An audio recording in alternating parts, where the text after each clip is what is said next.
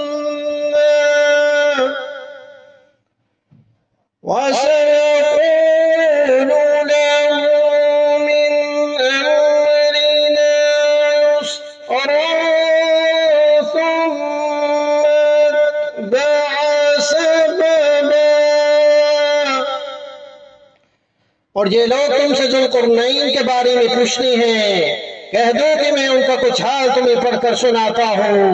واقعہ یہ ہے کہ ہم نے ان کو زمین میں اقتدار بخشا تھا اور انہیں ہر کام کے وسائل عطا کیے تھے، جس کے نتیجے میں وہ ایک راستے کے پیچھے چل پڑے، یہاں تک کہ جب وہ سورج کے ڈوبنے کی جگہ پہنچے تو انہیں دکھائی دیا کہ وہ ایک دلدل جیسے سیاہ چشمے میں ڈوب رہا ہے، اور وہاں انہیں ایک قوم ملی۔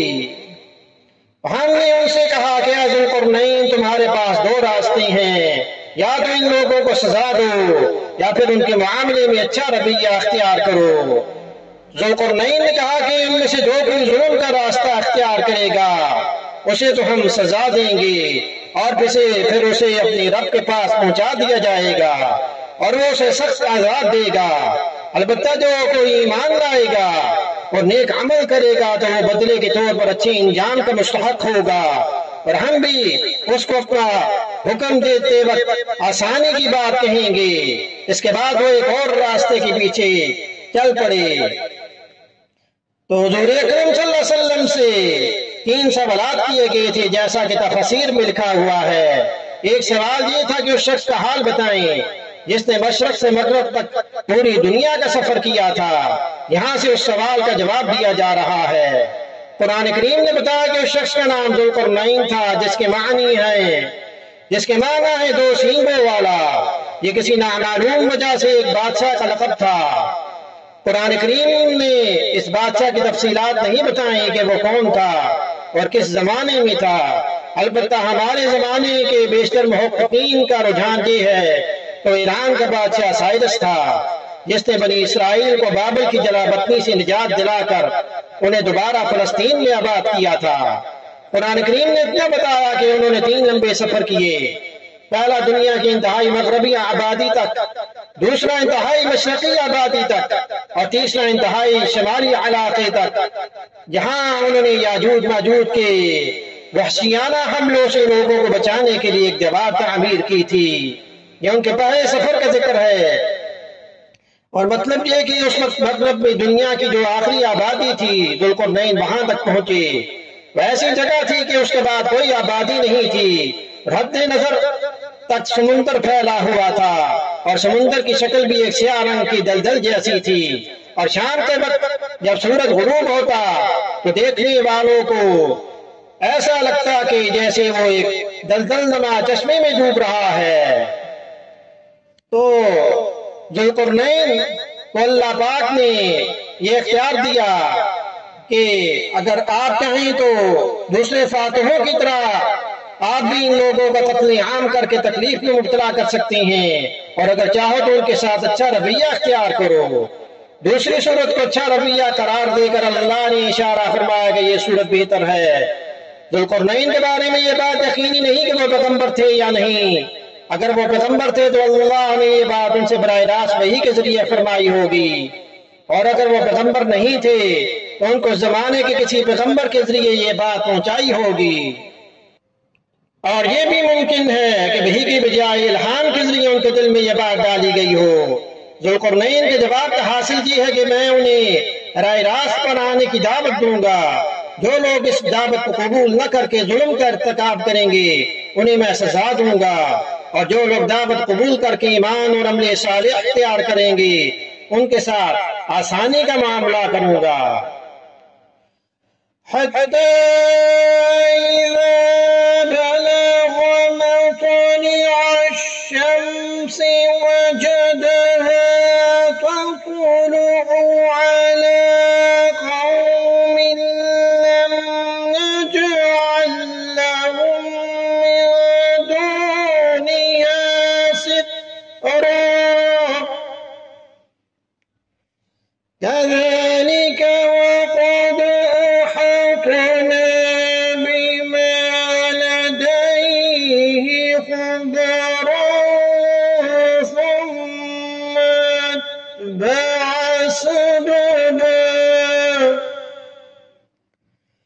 حتى إذا بلغ بين السدين وجد من دونهما قوما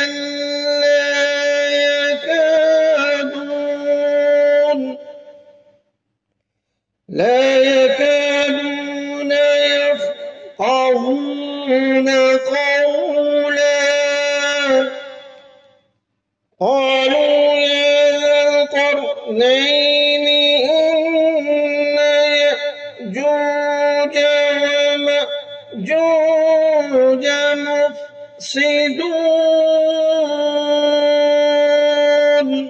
مفسدون في الأرض فهل نجعل لك خرجا على أن تجعل بيننا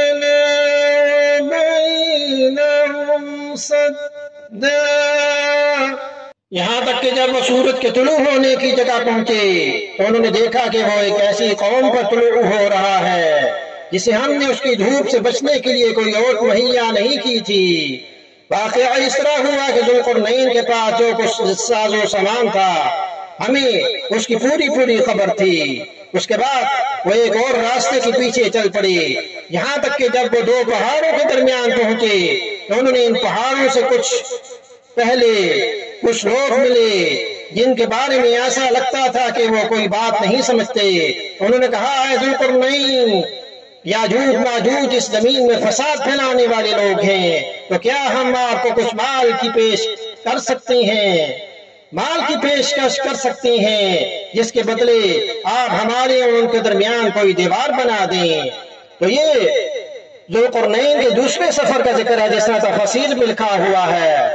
اس سفر میں وہ دنیا کے انتہائی مشرقی آبادی تک جا پہنچے، یہاں کچھ لوگ رہتے تھے، ان میں مکان بنانے اور چھتیں ڈالنے کا دستور نہیں تھا، سب کھلے میدان میں رہتے تھے، اس لیے دھوپ سے بچاؤ کے لیے کوئی اور نہیں تھی، بلکہ سورج کی کرنیں ان پر براہ راست پڑتی تھیں۔ یہ ذوالقرنین کے تیسرے سفر کا ذکر بھی یہاں پر ہے۔ یہ قرآن کریم نے اس سفر کی سمت متعین نہیں فرمائی، لیکن بیشتر مفسرین کا خیال یہ ہے کہ یہ سفر شمال میں دنیا کی انتہائی آبادی کی طرف ہوا تھا۔ یہاں کے لوگوں کی زبان بالکل مختلف تھی، اور حلیہ بھی ایسا ہو کہ ان میں کچھ سمجھ کے آثار نظر نہ آتے ہوں، اور جو گفتگو ہوئی وہ یا تو کسی ترجمان کے ذریعے ہوئی ہوگی یا اشاروں سے۔ تو یاجوج اور ماجوج دو وحشی قبیلے تھے جو ان پہاڑوں کے پیچھے رہتے تھے، اور تھوڑے تھوڑے وقفوں سے وہ پہاڑوں کے درمیانی درے سے اس علاقے میں آ کر قتل و غارت گری کا بازار گرم کرتے تھے۔ علاقے کے لوگ ان سے پریشان تھے، اس لیے انہوں نے ذوالقرنین کو دیکھا کہ وہ بڑے وسائل کے مالک ہیں، تو ان سے درخواست کی کہ پہاڑوں کے درمیان جو درہ ہے اسے ایک دیوار بنا کر بند کر دیں، تاکہ یاجوج ماجوج کا راستہ بند ہو جائے اور وہ یہاں آ کر فساد نہ پھیلائیں۔ اس کام کے لیے انہوں نے کچھ مال کی پیشکش کی، لیکن حضرت ذوالقرنین نے کوئی معاوضہ لینے سے انکار کر دیا، البتہ یہ کہا کہ تم اپنی افرادی طاقت سے میری مدد کرو تو یہ دیوار بلا معاوضہ بنا دوں گا۔ تو ذوالقرنین نے پہلے لوہے کی بڑی بڑی چادریں پہاڑوں کے درمیان رکھ کر اس درے کو کاٹ دیا، پھر ان چادروں کو آگ سے گرم کر کے ان پر پگھلا ہوا تانبا ڈالا، تاکہ وہ چادروں کے درمیانی درازوں میں جا کر بیٹھ جائے، اور اس طرح یہ دیوار نہایت مضبوط بن گئی۔ قال ما مكنني فيه ربي خير فأعينوني بقوة أجعل بينكم وبينهم ردما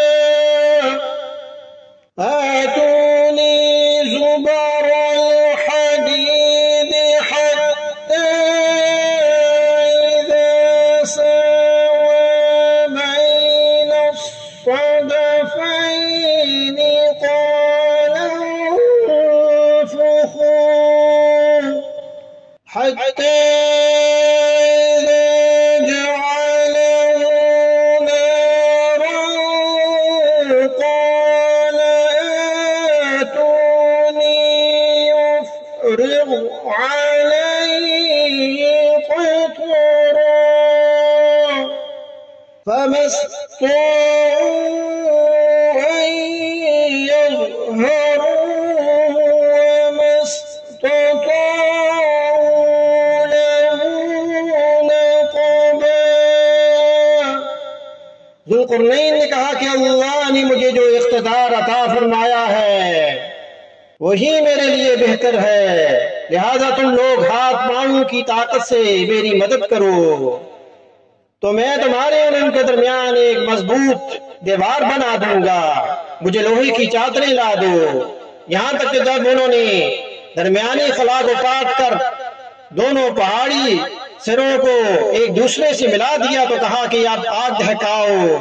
یہاں تک کہ جب اس دیوار کو لال انگارہ کر دیا تو کہا کہ پگھلا ہوا تانبا لاؤ، اب میں اس پر ڈھیلوں۔ چنانچہ وہ دیوار ایسی بنائی گئی کہ یاجوج ماجوج نہ اس پر چڑھنے کی طاقت رکھتے تھے اور نہ اس میں کوئی سوراخ بنا سکتے تھے۔ قال هذا رحمة من ربي فإذا جاء وعد ربي جعله دكا وكان وعد ربي حقا۔ ذوالقرنین نے کہا کہ یہ میرے رب کی رحمت ہے کہ اس نے ایسی دیوار بنانے کی توفیق دی، پھر میرے رب نے جس وقت کا وعدہ کیا ہے جب وہ وقت آئے گا تو وہ اس دیوار کو ڈھا کر زمین کے برابر کر دے گا، اور میرے رب کا وعدہ بالکل سچا ہے۔ تفسیر میں لکھا ہے ذوالقرنین نے اتنا بڑا کارنامہ انجام دینے کے بعد دو حقیقتوں کو واضح کر دیا کہ ایک یہ کہ یہ سارا کارنامہ میرے قوت بازو کا کرشمہ نہیں بلکہ اللہ کی رحمت سے مجھے اس کی توفیق ہوئی ہے، اور دوسرے یہ کہ اگرچہ اس وقت یہ دیوار بہت مستحکم بن گئی لیکن اللہ تعالیٰ کے لیے اسے توڑنا کچھ بھی مشکل نہیں۔ جب اللہ تعالیٰ کو منظور ہوگا یہ قائم رہے گی، اور جب وہ وقت آ جائے گا جس میں اللہ تعالیٰ نے اس کا ٹوٹنا مقرر کر رکھا ہے تو یہ ٹوٹ کر زمین کے برابر ہو جائے گی۔ وَتَرَكْنَا بَعْضَهُمْ يَوْمَئِذٍ يَمُوجُ فِي بَعْضٍ وَنُفِخَ فِي الصُّورِ فَجَمَعْنَاهُمْ جَمْعًا وَعَرَضْنَا جَهَنَّمَ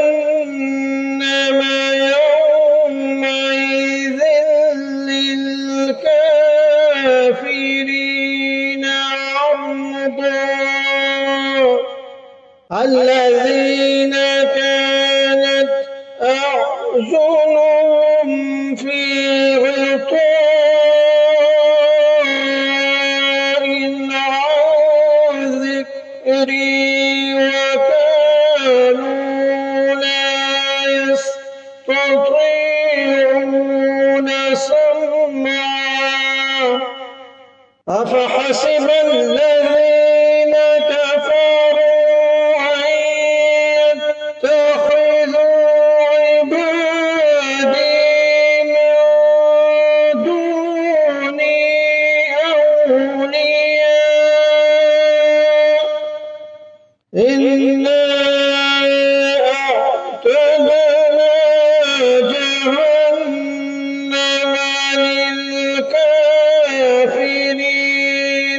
نُزُلًا قُلْ هَلْ نُنَبِّئُكُم بِالْأَخْسَرِينَ أَعْمَالًا الَّذِينَ ضَلَّ سَعْيُهُمْ فِي الْحَيَاةِ الدُّنْيَا وَهُمْ يَحْسَبُونَ أَنَّهُمْ يُحْسِنُونَ صُنْعًا۔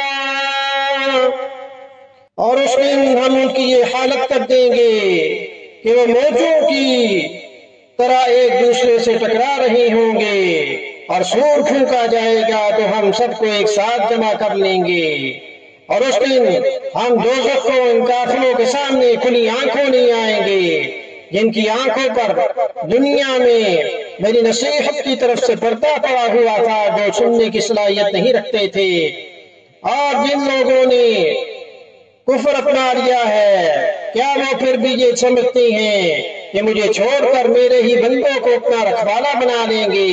یقین رکھو کہ ہم نے ایسے کافروں کی مہمانی کے لیے دوزخ تیار کر رکھی ہے۔ کہہ دو کہ کیا ہم تمہیں بتائیں کہ کون لوگ ہیں جو اپنے اعمال میں سب سے زیادہ ناکام ہیں؟ یہ وہ لوگ ہیں کہ دنیاوی زندگی میں ان کی ساری دوڑ دھوپ سیدھے راستے سے بھٹکی رہی اور وہ سمجھتے رہے کہ وہ بہت اچھا کام کر رہے ہیں۔ تو تفسیر میں یہ بتایا گیا کہ ان آیات میں یاجوج ماجوج کا وہ ریلا بھی ہو سکتا ہے جو قیامت کے قریب نکلے گا، جسے ذوالقرنین نے پہاڑی درے میں ایک دیوار بنا کر بند کر دیا تھا۔ جب وہ قیامت کے قریب نکلیں گے تو ایک غیر منظم بھیڑ کی شکل میں نکلیں گے اور موجوں کی طرح ایک دوسرے سے ٹکرا رہے ہوں گے، اور یہ بھی ممکن ہے کہ یہ قیامت کے وقت عام لوگوں کی بدحواسی کا بیان ہو کہ قیامت کے ہولناک مناظر دیکھ کر لوگ بدحواسی میں ایک دوسرے سے ٹکرا رہے ہوں گے۔ أولئك الذين كفروا بآيات ربهم ولقائه فحبطت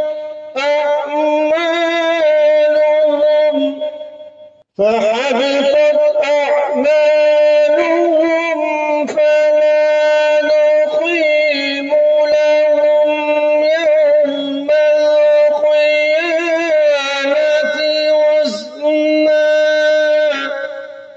ذلك جزاؤهم جهنم بما كفروا واتخذوا آياتي ورسلي هزوا إن الذين آمنوا وعملوا الصالحات كانت لهم جنات الفردوس نزلا خالدين فيها لا يبغون عنها حولا قل لو كان البحر مدادا لكلمات ربي لنفد البحر قبل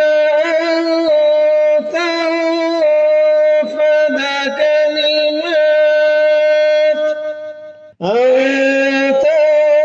تنفد كلمات ربي ولو جئنا بمثله مددا۔